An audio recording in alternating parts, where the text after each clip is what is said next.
Why does multiplying a negative number by another negative number result in a positive answer?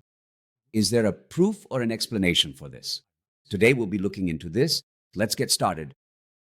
Let's do a simple math experiment. For example, let me take the number -3. Let me multiply -3 by 3, for example. Now, how do I define multiplication? Adding 3 negative 3's together. So based on the definition of multiplication I learned back in elementary school, let me try to do this operation. Adding 3 negative 3's together. Let's add 3 negative 3's together. Let's draw a number line like this. All right? Now, if adding positive numbers means moving to the right, then adding negative numbers means moving to the left. So what will adding 3 negative 3's do? -3, -3, -3. It will end up giving me -9 here.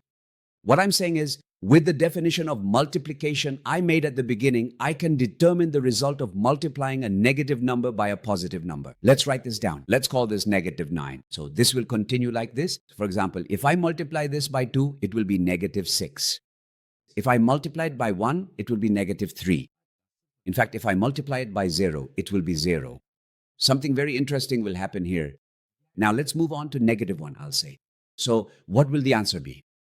All right, let's continue the pattern. Now there's a pattern on the left side. Here, it always says -3. Here the numbers go as 3, 2, 1, 0, -1. In fact, if I keep going, I can continue with -3 times -2, -3 times -3, right? So how does it go on this side? On the right side, I see numbers increasing by 3 each time.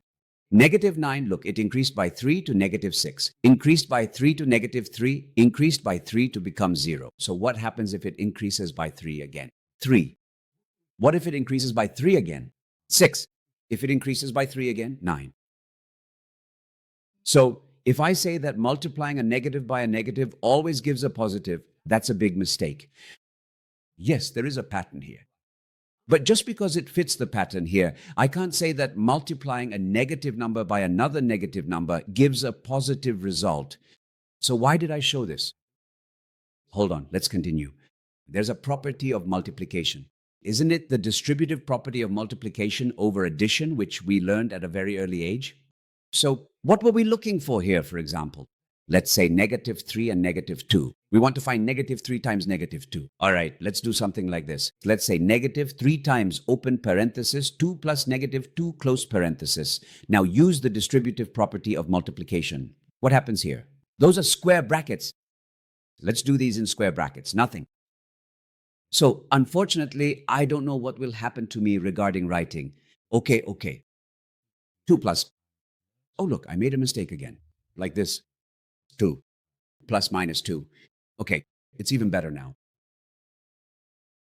Let me do it like this. Equals. Now, multiplication has the distributive property, right?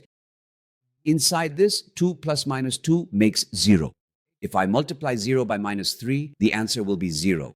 Now, let's use the distributive property. I know that -3 times 2 makes -6. Plus, I don't know what -3 times -2 equals. Actually, that's what I want to find out. Let's call that 0. I call that a box. The product of -3 and -2.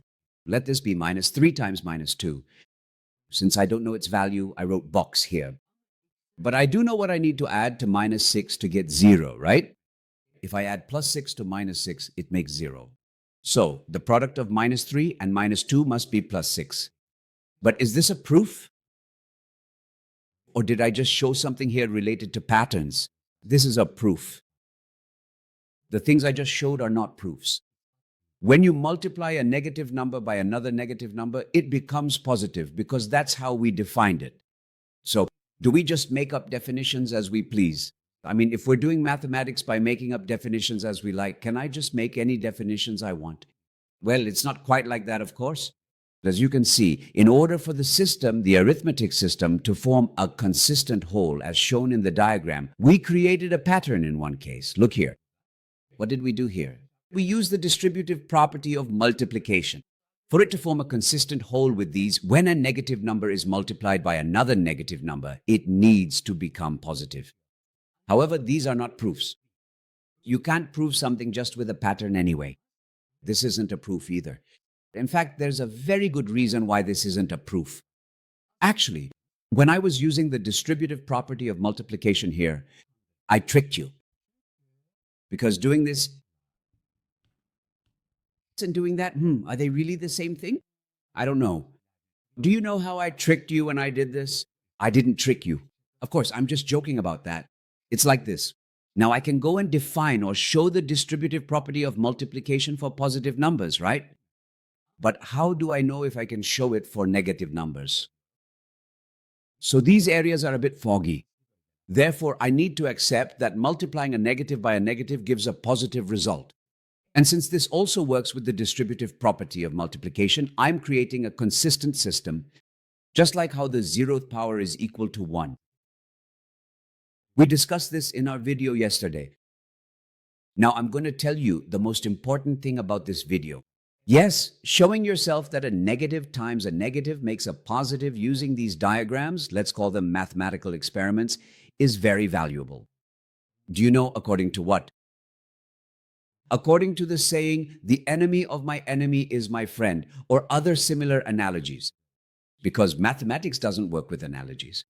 There are extremely logical reasons behind how mathematics works, reasons that are backed by a lot of hard work, blood, sweat, and tears. We don't do mathematics with analogies. There are very logical reasons for doing mathematics. In this video, I tried to address this. We will continue to show where these kinds of rules come from. See you in our next video.